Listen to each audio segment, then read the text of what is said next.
வணக்கம் அன்பு உறவுகளே.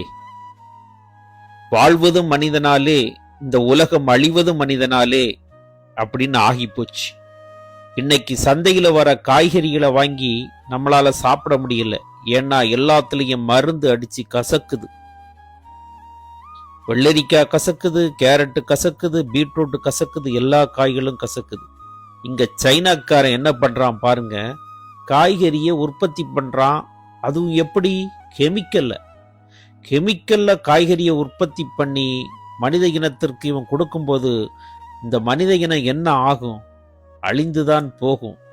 இது எங்க போய் முடியும்னு தெரியல. எவ்வளவு தத்ரூபமா பண்றான் பாருங்களேன்.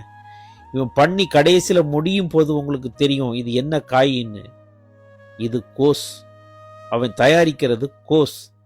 இதை தயாரிச்சு நமக்கு மார்க்கெட்ல வந்து விற்கும் போது இதை மனிதன் வாங்கி சாப்பிடும் போது அவனுடைய நிலைமை என்ன பாருங்க. எவ்வளவு தத்ரூபமா இருக்கு பாருங்களேன். அப்படியே கோஸ் அதுல வச்சு அவன் கட் பண்ணி காட்டுறான். உள்ளால ஒரிஜினல் கோஸ் எப்படி இருக்குமோ அப்படி இருக்கு. எப்படி இதை வாங்கி மனிதர்கள் சாப்பிட்டு இந்த உலகத்துல வாழ்றதுன்னு புரியல. மனித இனத்தாலேயே அழிந்துவிடும் போல் இருக்கிறது. கவனம் உறவுகளே.